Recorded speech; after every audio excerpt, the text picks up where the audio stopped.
안녕하십니까, ESUP입니다. 이번 시간에는 창업 실패 무조건 네 탓이다라는 주제를 갖고 강의 아닌 약간 어떤 토크 중심의 강의를 진행을 해볼 겁니다.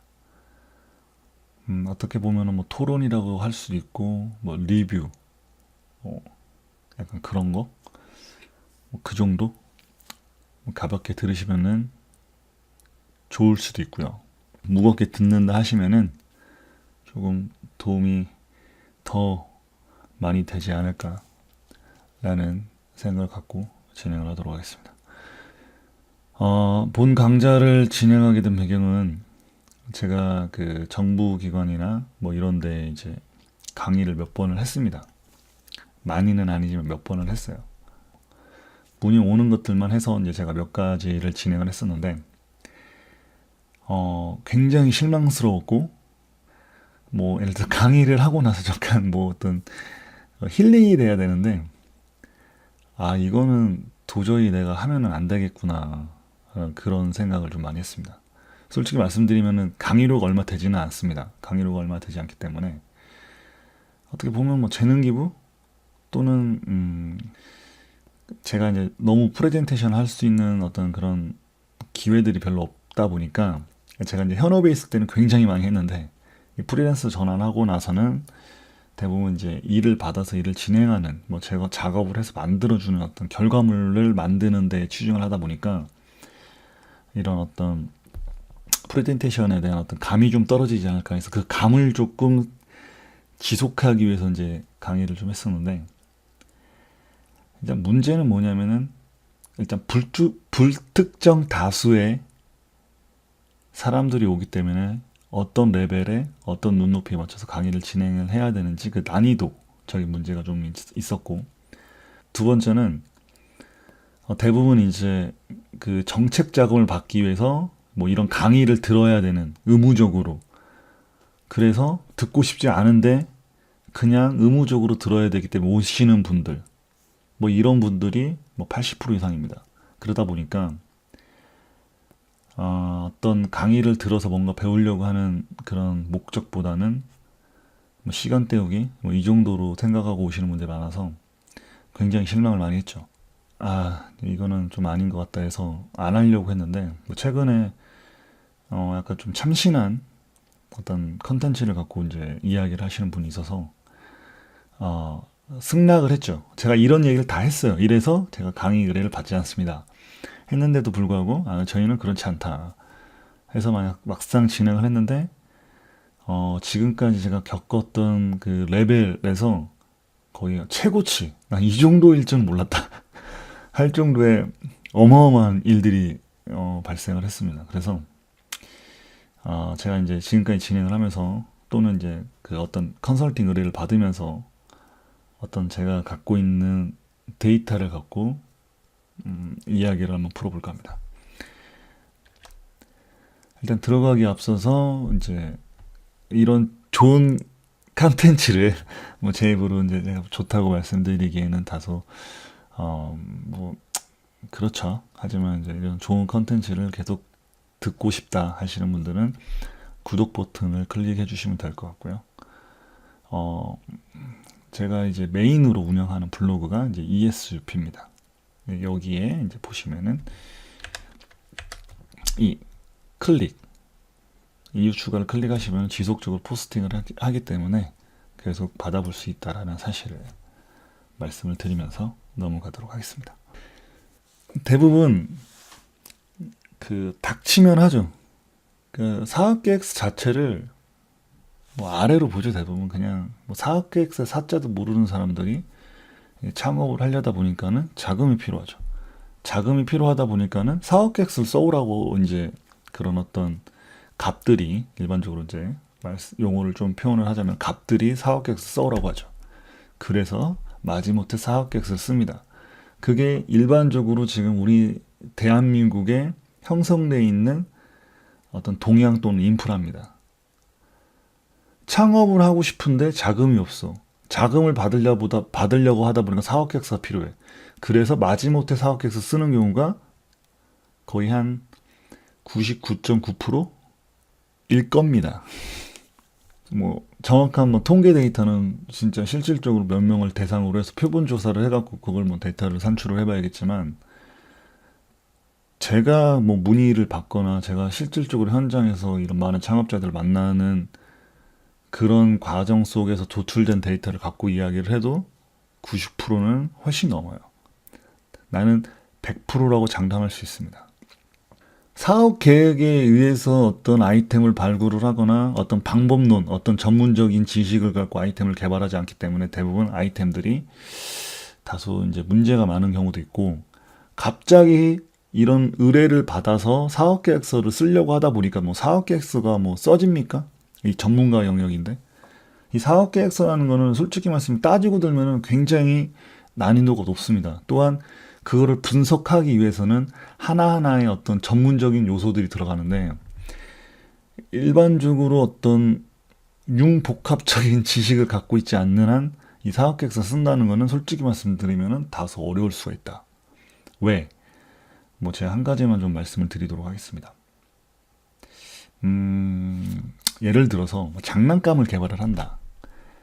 그러면 뭐 일반적으로 이제 뭐 장난감의 그 분야에서 일했던 사람이 장난감을 아이템으로 삼고 뭐 창업을 도전할 수도 있죠. 그런데 그냥 장난감을 좋아하는 매니아가 장난감을 갖고 예를 들어서 뭐 창업을 하고 싶다. 그래서 자기는 어떤 장난감을 만들고 싶다. 근데 여기까지예요, 대부분.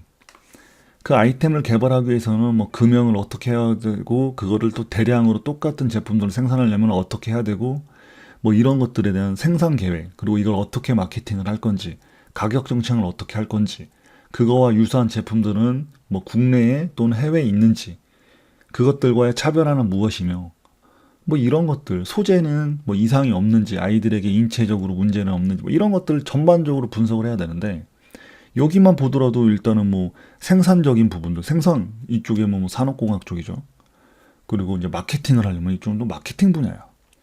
이거에 대한 금액 산출을 해야 돼. 개발비가 얼마나 들어가고, 그걸 통해서 우리가 수익을 얼마나 낼 수 있는지, 투자 대비 효율 또는 손익분기점 뭐 이런 것들도 계산하려면 어느 정도의 뭐 이런 것들을 계산할 수 있는 뭐 재무라든지 회계에 관련된 지식도 필요합니다. 제가 말씀드리는 건 뭐냐면, 그냥 갑작스럽게 일시적인 감정을 갖고 사업 계획서를 쓸 수는 없다라는 거죠. 근데 대부분 굉장히 많은 사람들이, 대부분 내가 아는 사람들은 다 그래.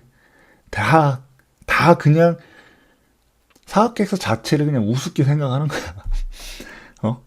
그냥 뭐 펜대 들고 조금 굴리면 쓸 수 있을 거라고 생각을 하거나, 뭐 자판 조금 두드리면 쓸 수 있을 거라고 굉장한 착각과 오해를 하고 사업 계획서 씁니다. 또한 정부 지원 사업 계획서 자체도 뭐 대부분 아이템에 대한 차별성, 독창성 뭐 이런 그 대부분 이것만 강조를 하기 때문에, 그 약간 구체적인 자기 아이템을 개발하기 위한 또는 자기 아이템을 사업에 내놓기 위해서는 어떻게 해야 되는지에 대해서 고민을 하지 않고 그냥 자기만의 어떤 주관적인 생각을 갖고 아이템을 개발을 하거나 그걸 갖고 이제 사업화를 하려고 하는 게 일반적인 이 우리나라의 창업 생태계에서 발생하고 있는 가장 심각한 오류라고 저는 개인적으로 생각합니다. 그런데 뭐 이렇게 얘기하시는 분들도 있어요. 그 린 스타트업이라든지 스타트업에게는 뭐 사업 계획서가 굳이 필요 없다. 사업 계획서를 쓸 줄도 모르고 그게 약간 어떻게 보면 전문가들이 써야지만이 제대로 된 사업 계획서 나올 수 있기 때문에 일반인들에게 솔직히 사업 계획서 필요 없다 이렇게 말씀하시는 분들도 있는데, 사업 계획서가 이제 없으면은 예를 들어 창업을 하려고 하는 예비 창업자는 너무 많은데 그 사람들에게 다 정부 세금을 다 퍼줄 수는 없잖아요. 물론 이제 맞는 말씀이세요. 제가 생각해도 일반인들 창업 뭘 한다고 했을 때 사업계획서 쓸 수 있는, 솔직히 말씀드리면 역량이 제가 봤을 때는 다소 힘듭니다. 그 사업계획서 솔직히 그렇게 그 사람들에게 필요하다고 생각을 하지 않을 수 있다고 저도 생각을 해요. 문제는 뭐냐면은, 그래도 사업계획서를 쓰면서 자기 아이템에 대한 어떤 문제점이라든지 자기 아이템을 사업화를 하기 위해서 예를 들어서 어떤 것들이 필요한지 뭐 이런 것들은 그 사업 계획서에 있는 메뉴를 갖고 조금 쓰다 보면 좀 생각을 할 수가 있잖아요. 그런 관점에서 좀 도움이 되지 않을까. 아무쪼록 그거를 사전에 뭔가 배우고 어떤 지식을 갖고 그래도 사업 계획서 제대로 쓰려고 하는 노력 또는 그 사업 계획서 자체를 그냥 정책 자금을 받거나 투자를 받는 목적이 아니라 진짜 자기 사업을 하기 위한 플랜, 사전에 리스크를 발견한다라든지 좀 체계적인 어떤 뭐 설계를 짜서 그것을 단계적으로 사업화를 진행할 수 있는 어떤 플랜을 계획한다라든지 뭐 이런 좀 생각을 갖고 접근을 하셔야 되는데 뭐 하여튼 99.9%가 다 그냥 닥치면 한다고 생각하시면 됩니다. 정책 자금을 받기 위한 뭐 그런 용도라든지 이제 이런 부분에서 좀 안타까움이 많죠. 심지어 이번 강의도 20명 정원이었어요. 근데 뭐 11명이 지원을 했고 첫날에 2명은 아예 못 온다고 했고 한 명은 하여튼 뭐 해서 한 8명 왔다가 그 다음에 3명 오고 그리고 그 다음 날에 2명 그리고 이제 뭐 그 광고 보고 뭐 뒤늦게 오시는 분들 첫날 왔다가 둘째 날에 이제 사업계획서 진짜 쓰는 거에 대해서 이제 되게 중요한 강의인데 두 번째 강의는 안 오시고 세 번째 강의 때는 사업계획서 피드백에 대한 강의를 진행하는데 갑자기 사업계획서 안 갖고 세 번째 오시고 아이템 검증해달라고 하고 그리고 뭐 하여튼 어 아무튼 제 자신을 모든 걸 내려놓게 되더라고요. 아마 이번 강의를 통해서 제 자신이 한층 더 발전하는 계기가 되지 않을까 저도 개인적으로 생각합니다. 제가 이번에 그 강의를 하면서 느꼈던 건 뭐냐면은 내가 스님이 될 수도 있겠구나. 이게 진짜 돛 닦는 기분으로 하지 않으면은 이걸 내가 제정신으로는 할 수가 없겠구나 이런 생각을 좀 하면서 많은 걸 느꼈습니다. 심지어 그분 있잖아요. 첫날에는 30분 듣다가 집에 일이 있어서 가본다고 하셨다가 둘째 날 안 왔어요. 그래서 저는 둘째 날 안 왔기 때문에 이렇게 생각을 했어요. 내 강의가 좀 마음에 안 들었구나 이 생각을 했는데 갑자기 셋째 날 오신 거예요. 그래서 이거 뭐지? 왜 왔지? 그래서 이 아이템을 검증을 하기 위해서 뭐 사업 아이템이 어떻게 되냐고 물어봤는데 사업 아이템이 없답니다. 사업을 하고 싶은데 어떻게 해야 되는지 몰라서 그냥 들으러 왔다. 그럼 그런 생각이었으면 좀 제대로 들어야 되는 거 아닙니까? 그래서 일단은 그래도 또 이분이 또 그래도 노력을 하시는구나 생각을 하고 뭐 지금 뭐 어떤 분야에서 일을 하냐 뭐 어떤 분야에 갖고 어떤 분야로 사업을 하고 싶냐 뭐 이런 이야기를 하다가 그러면은 지금 기존에 이런 일을 했기 때문에 이렇게 하면 이런 게 좀 아이템이 나오지 않냐 하면서 이제 설계를 하고 일단 여기 관련해서 사업계획서를 쓰면 좀 정리를 해봐라. 정리를 하고 나서 그걸 쓰시면은 내가 또 한 번 더 검토를 해드리겠다. 끝나기 전에. 그런데 바로 집에 가시더라고요. 그래서 사업계획서 안 쓰시고 그냥 집에 가시냐고 이렇게 물어보니까 뭐 집에 가서 쓰면 된다고 하시면서 자신 있게 가시더라고요. 그래서 내가 스님이 될 수도 있겠구나라는 생각을 그때 처음으로 했던 것 같습니다. 아무튼 굉장히 그 돛 닦는 마음이 아니면은 이걸 진행할 수 없겠구나라는 그 굉장히 그 도인으로서의 그 정신력을 제가 한번 느꼈습니다.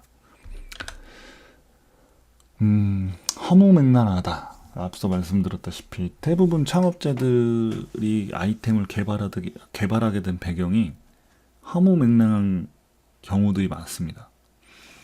뭐 예를 들어서 저번에 이제 한 대학생을 제가 만났었는데 그 대학생 아이템은 고전 게임을 개발하는 겁니다. 고전 게임을 개발을 해서 그 이제 이런 술집에서 할 수 있는 게임을 이제 만들고 싶다. 이제 이런 얘기를 하더라고요. 아이템이. 그 아이템을 개발하게 된 뭐 배경이 있냐? 배경이 딱 이랬어요. 술집에서 뭐 할 수 있는 게임들이 많이 없잖아요.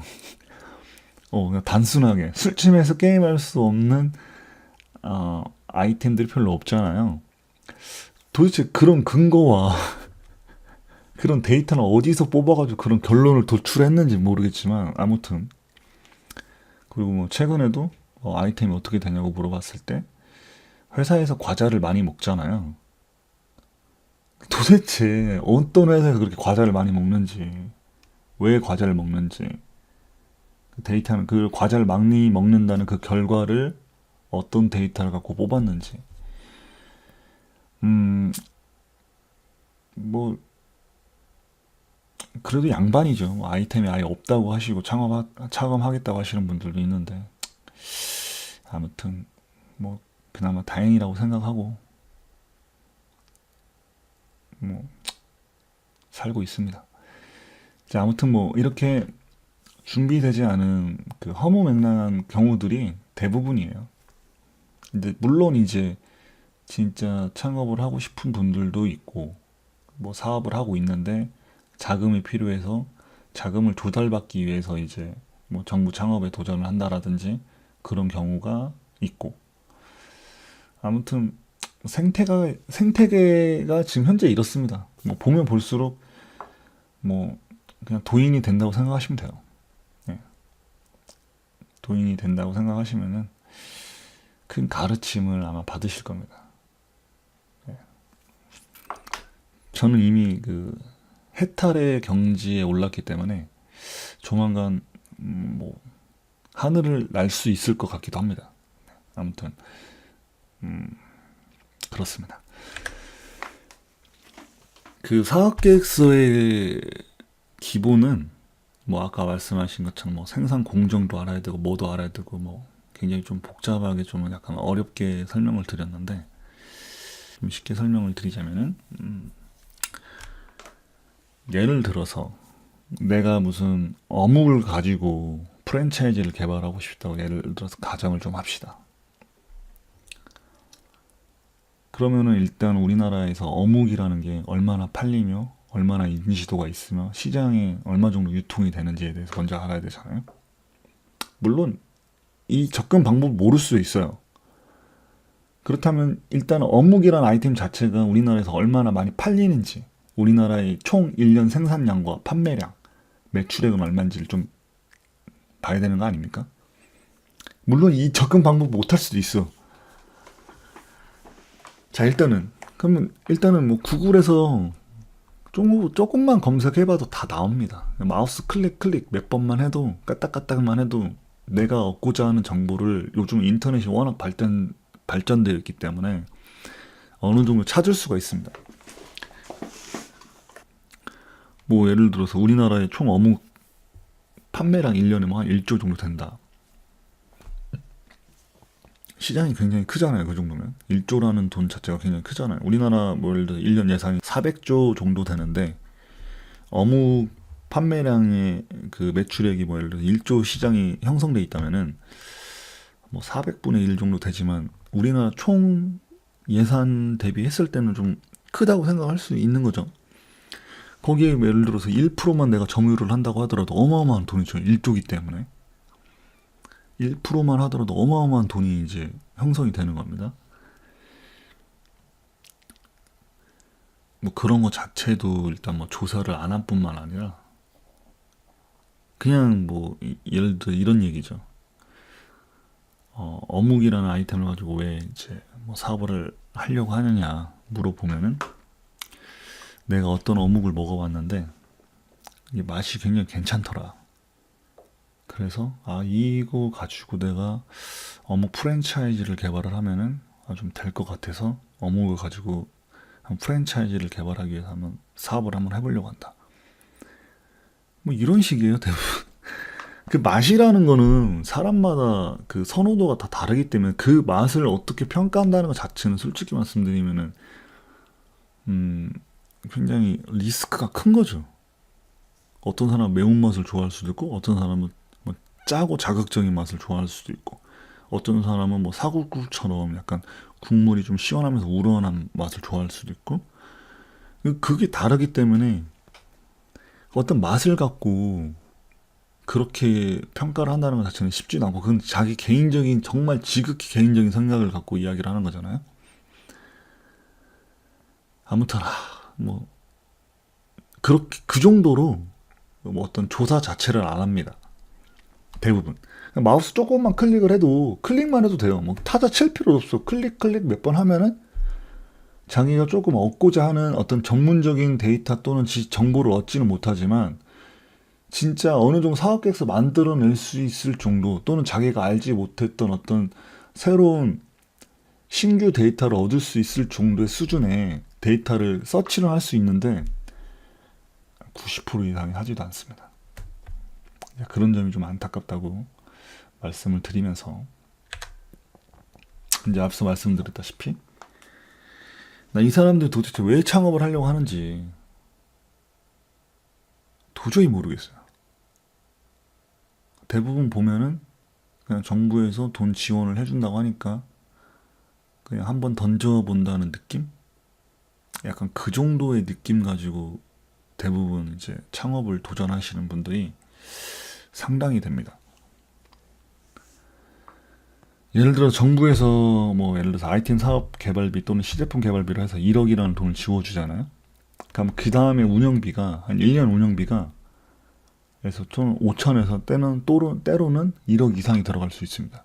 그러니까 정부 지원금이 예를 들어 1억을 받더라도 자기가 그 아이템을 갖고 사업화를 해서 진짜 비즈니스 모델을 만들어가는 과정에 있어서 1억 가지고 그거를 해내기는 솔직히 말씀면 쉽지는 않아요. 자기 돈이 그 이상으로 들어갈 수도 있어요. 자기가 예를 들어서 그 1억이라는 돈을 세탁을 해가지고 현금화 시켜서 꿀꺽하지 않는 이상 공짜라는 게 아니라는 겁니다. 일단은 그 사업을 하려면은 최소한 공짜라는 생각을 갖고 도전을 하시면은 옳지 않다. 뭐 이것도 어떻게 보면은 우리가 낸 세금을 가지고 운영하는 운영 자금인데 그 돈을 너무 뭐 예를 들어서 쉽게 생각한다는 것 자체가 조금 이제 문제가 될 수도 있고요. 아무튼 공짜라는 생각이 굉장히 더 큰 리스크를 만들 수 있기 때문에 그 부분은 좀 다시 한번 생각을 해보셔야 될 거예요. 자, 이상으로 여기까지만 하고 마치도록 할 거고요. 제가 조금 부정적인 관점에서 이야기를 했을 수도 있습니다. 얘는 왜 이렇게 너무 부정적인 거 아니야? 뭐 이렇게 생각할 수 있는데 맞아요. 부정적입니다. 왜?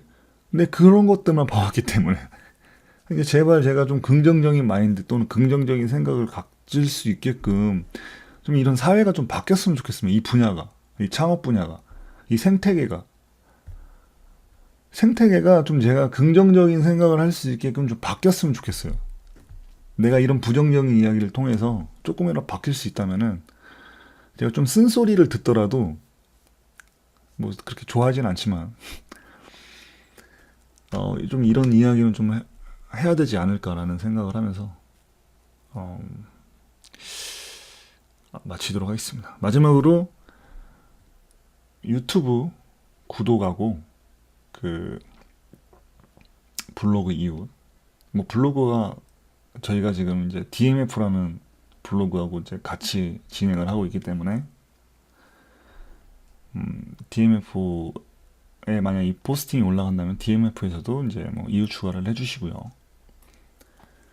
그리고 뭐 댓글로 응원의 메시지를 보내주시면은 제가 조금 더 힘을 받아서 더 양질의 강의 자료를 만들어서 유통을 하도록 노력하겠습니다. 이상으로 마치겠습니다.